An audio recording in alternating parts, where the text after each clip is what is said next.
الحمد لله بفضله سبحانه. أشهد أن لا إله إلا هو ولي الصالحين، وأشهد أن نبينا وقدوتنا محمدا عبد الله ورسوله، صلوات الله وسلامه عليه وعلى آله وأصحابه ومن استنى بسنته إلى يوم الدين. أما بعد، عباد الله، أوصيكم ونفسي بتقوى الله عز وجل وطاعته، فقد فاز المتقون الطائعون. قال الله تعالى: إن للمتقين مفازا.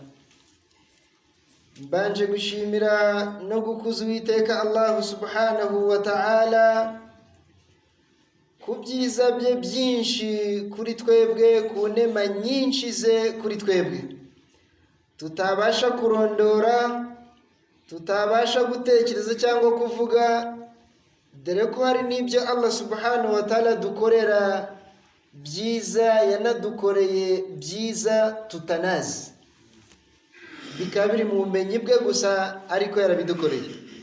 Turashimira Allah kuri izo nema zose muri rusange. Ndahamya mbikuye ku mutima, mbivugisha ururimi, ko nta yindi Mana ibaho y'ukuri uretse imwe rukumbi, Allah subhanahu wa ta'ala.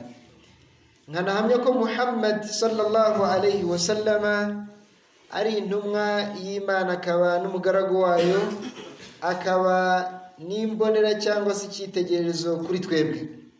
Tumukomoraho imico myiza, amagambo meza n'ibikorwa byiza. Tumusabira mu n'imigisha musakareho nawe mu rugo n'abamukurikiye, n'abazagumya kugira ikirenge muke kuzageza ku munsi w'imperuka. Allah ku muhweze azaduherezo ryiza, turi mu kirenge cy'intumwa y'Imana Muhammad sallallahu alayhi wa sallama. Allahumma amin.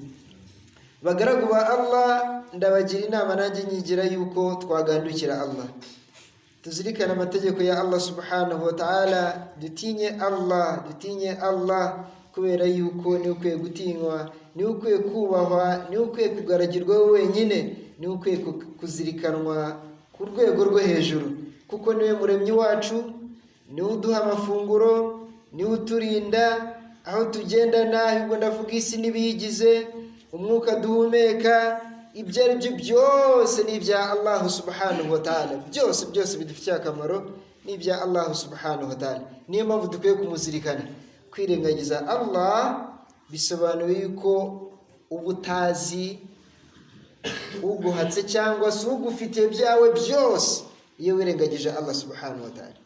Haba harimo n'ubujiji, kubera yuko igihe ni igihe, isaha ni isaha, uba ushobora kuzira kwirengagiza umuremyi wawe Allah subhanahu wa ta'ala. Niyo nama mpereyeho nyibagira nanjye nyigira yuko twarushaho kugandukira Uwiteka Allah subhanahu wa ta'ala. Bagaragu ba Allah, ni kubwiye mpamvu Allah nabitwereka tubwira ati, mu by'ukuri abagandukira Allah subhanahu wa ta'ala nibo bafite insinzi. Tujye tuzirikana uyu murongo. Bagaragu ba Allah, turimo kwitegura kwinjira mu kwezi gutagatifu cyangwa se ukwezi kwa Ramadan. Wenda insha Allah ta'ala khutubita hazabaho kwagura ikijyanye n'ukwezi kwa Ramadan insha Allah ta'ala, ariko tuzirikane ko dukwiye kwitegura ukwezi kwa Ramadan gute? Biniya, twitegura ukwezi kwa Ramadan tugira umugambi mwiza. Wahakadha kaifa nastaqbilu Ramadana. Nuko tugomba gutangira twitegura ukwezi kwa Ramadan, dushyiraho umugambi mwiza wo kuzubahiriza itegeko rya Allah subhanahu wa ta'ala, inkingi mu nkingi z'Ubuislamu. Dusiba ukwezi kwa Ramadan iminsi 29 cyangwa se 30. Uko kugambira ntawamenya, hari n'igihe dushobora no kutazagezayo, birashoboka. Nshobora kugambira nawe ukagambira, ariko twese ntitugere ku kwezi kwa Ramadan, kubera yuko hari benshi twari kumwe mu kwezi kwa Ramadan k'umwaka washize, ubu ngubu batakiri kuri iyi si. barahari, hari amazinuzi, hari n'amasura wibuka ariko bagiye bamaze kuva kuri iyi si. Ntabwo tubizi niba natwe rero tuzageza muri kuriya kwezi kuri imbere kugira twinjire mu kwezi kwa Ramadani. Gusa kugambira nabyo bifite ibihembo dushingiye kuri hadithi y'intumwa y'Imana Muhammad sallallahu alaihi wasallam ivuga iti inna Allah kataba alhasanati wasayyi'at thumma bayyana dhalika.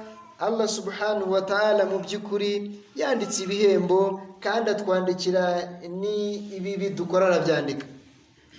Ariko Allah subhanahu wa ta'ala yagiye agaragaza ibibi agaragaza n'ibyiza.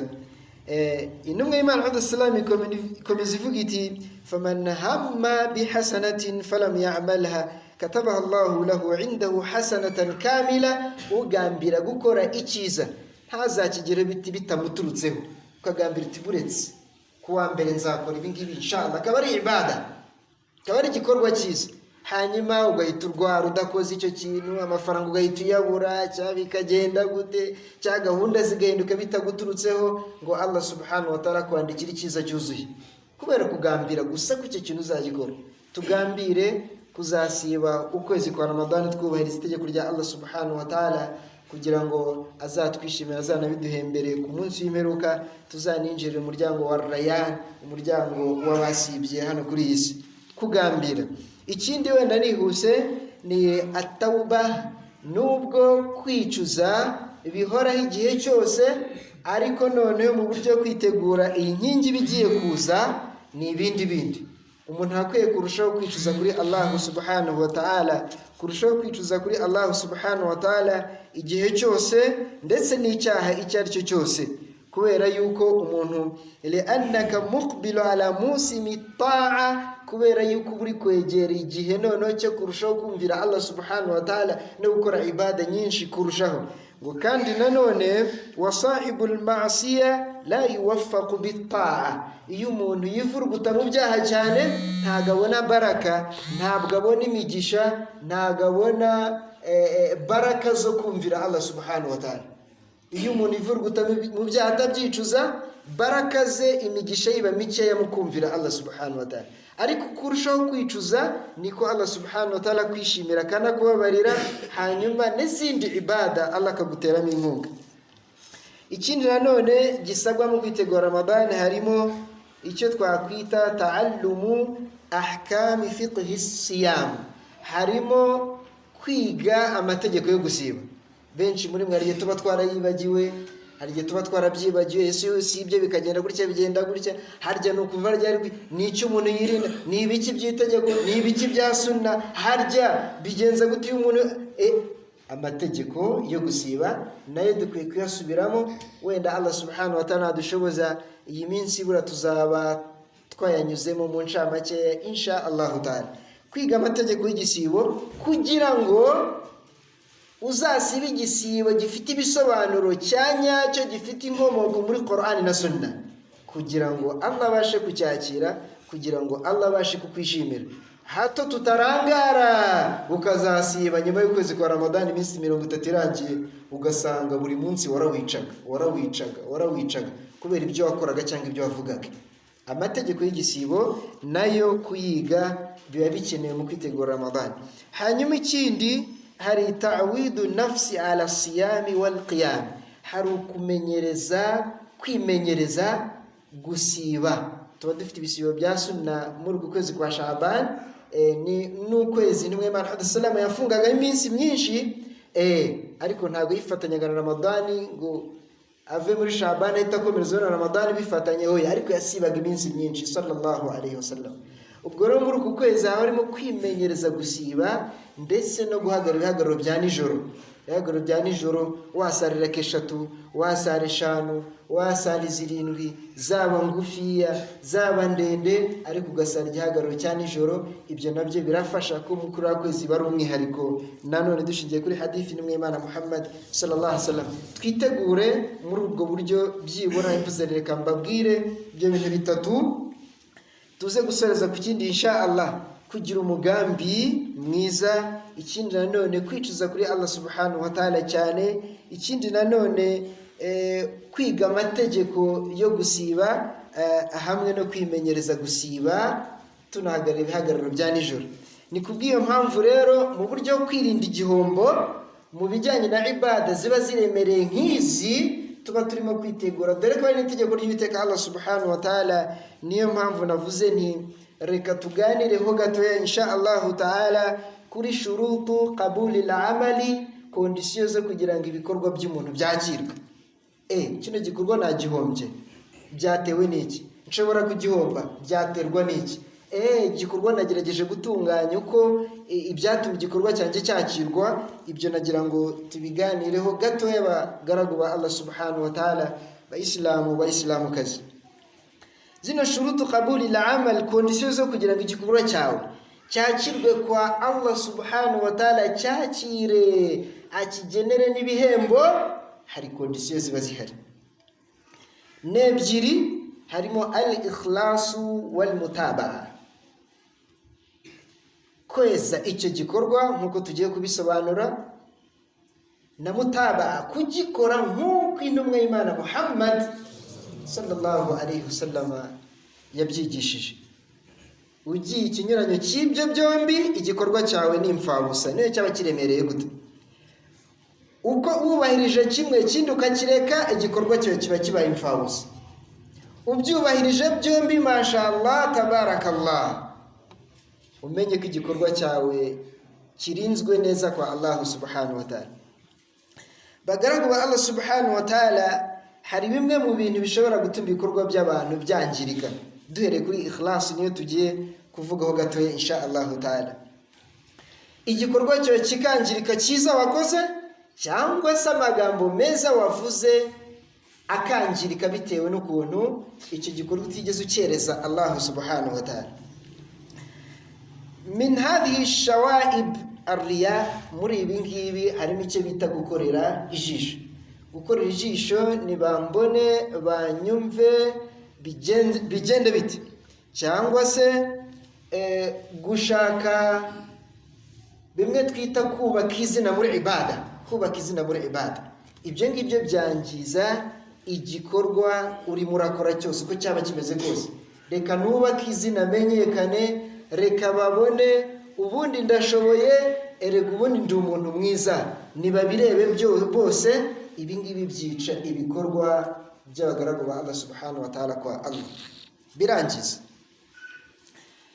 Ikiba gikeneye aho ngaha ni ugukosora no gutunganya umugambi ufite ubundi muri wowe kubera icyo ubikoze. Abantu baba babibonye baba batabibonye, ubundi kubera iki ibingibi ndi kubikora, kubera iki nshaka kubikora, kubera iki ndi kubivuga, kubera iki nzabivuga, kubera iki nzabikora. Mu mutima wawe ubundi harimo iki? Aha niho bituruka ku kweza igikorwa cyawe. Kandi nanone wariya yu'addu min sifati almunafiqin, uku gukorera ijisho bibarwa nko muri sifa cyangwa se ibimenyetso ibiranga iryarya, nk'uko Allah subhanahu wa ta'ala abivuga muri Qur'ani al-Karim, avuga ati innal munafiqina yukhadi'una Allah wa huwa khadi'uhum wa idha qamu ila as-salati qamu kusala yura'una an-nasa wa la yadhkuruna Allah illa qalila. Suratu an-Nisa, Allah subhanahu wa ta'ala aravuga yuko mu by'ukuri indyarya ziba ziziko ziri kubeshya Allah subhanahu wa ta'ala, ziba ziri gucenga Allah subhanahu wa ta'ala, ziziko zahejeje Allah, ariko siko bimeze. Allah aba yababonye yabavumbuye. Ngo kandi niyo barimo gusaliya, Allah atanga urugero bafataho n'izindi ngero zose. Ngo niyo bari gusali, iyo bagiye gusali bahagurukana ubunebwe, bafite ubunebwe bwinshi mu iswala, kuko icyo bagamije ntago ari ukubahiriza itegeko rya Allah mu iswala, ahubwo yurahuna nasa, baba barimo kwiyereka abantu, wala yadhkuruna Allah illa qalil, nta nubwo bajya bazirikana Allah, ntibajya banibuka Allah subhanahu wa ta'ala usibye gake cyane. Iki ni ikimenyetso cy'indyarya kwiyerekana. Iki rero akaba ari fahadha shay'un khatir yuaddi ila adami qabuli al-amali as-salih inda Allah ta'ala, akaba ari ikimenyetso cyo kutakirirwa igikorwa cy'umuntu kwa Allah subhanahu wa ta'ala, kandi ari igikorwa cyiza. Kubera iki? Ntabwo wagikoze kubera gushaka kwishimirwa na Allah subhanahu wa ta'ala. Hanyuma ikhlas, bisobanuro by'iri jambo ikhlas risobanura yuko annahu qiyamul insan بالفعل ابتغاء مرضات الله تعالى وحده وتقرب إليه وحده مع ابتعاد عن طلب الرياء. Nugukora igikorwa ugambiriye cyangwa se imvugo ugambiriye kwishimirwa na Allah subhanahu wa ta'ala wenyine no kumwiyegereza cyane ujya kure yo kwiyerekana cyangwa se ashuhura gushaka kumenyekana cyane baina nasi, gushaka kumenyekana cyane mu bantu waktisabu hubbihim wa jalb almasalih ad-dunyawiyya faqat, cyangwa se ugambiriye kugira ngo bagukunde cyane ubone urukundo rwabo, cyangwa se ugambiriye inyungu zo kwisi gusa. Ibyo ngibyo byangiza igikorwa cyawe burundu. Ahubwo bal tanqiya alfi'lu min kulli hadhihi shawaib, ni gukora igikorwa wagikuyemo imyanda yose, ahubwo ugambiriye kumvira Allah subhanahu wa ta'ala no kwishimirwa nawe. Allah subhanahu wa ta'ala ati wama umiru illa liya'budu Allah mukhlisina lahu ad-din. Abariya batubanjirije baba abayahudi cyangwa se abanasara bari abahawe igitabo, nabo nta kindi bategetswe usibye kugaragira Allah subhanahu wa ta'ala, bereje izo ibada Allah subhanahu wa ta'ala, kandi niyo dini imeze neza itunganye. Iki nanone uburyo twakwifashisha bari bonsoreza insha Allah ta'ala mu kugira ngo igikorwa cyacu kibe gitunganye, twumva ko tugikoze kubera Uwiteka Allah subhanahu wa ta'ala, harimo adamu sa'i ila izhari kulla ma taf'aluhu min a'mali salih, harimo kudahora wihutira kwerekana ibikorwa byiza uba wakoreye Allah subhanahu wa ta'ala. Hari icyo wenda utabasha guhisha, wenda tuvuga urugero nkanjye kuza gutanga amawayiza hano imbere cya khutuba, ntago navuga ngo ubuse koko ndabigenza gute ku buryo ntanga khutuba ntibamenye ko ari nje wayitanze, bigenze gutera nshake niqabu se hoya niqabu ntago ari umwambaro wanjye, ubuse mbije nipfuke hose se nkora iki ntibamenye ko ari nje watanze, oya ntabwo ari ibyo ngibyo. Biri ngombwa ko mpagarira imbere nkabaye inyigisho, nanjye ni inyigisho, ntago wabihisha. Niba mpagaze hano imbere dukeneye amafaranga yo gukora ibi n'ibi yo kubaka umusigiti, ubwo nyine muratanga ku mugaragaro, nyine ubwo niko bimeze, kubera yuko sirra wa alaniya dufite uburenganzira bwo gutanga isadaka ku mugaragaro igihe bibaye ngombwa, cyangwa se mwibanga mu gihe bibaye ngombwa. Ariko icy'ingenzi ni ugutunganya umugambi wacu, hanyuma niba hari icyo babashe gukorera mu ibanga bigakunda, nta mpamvu yo kujya kukibwira abantu biriya na biriya tujya dukora ibyo gusa abayisilamukazi, biriya na biriya ni njyewe wabikoze, biriya na biriya burya ntubona kanaka ni njyewe wamugiriye iriya nama.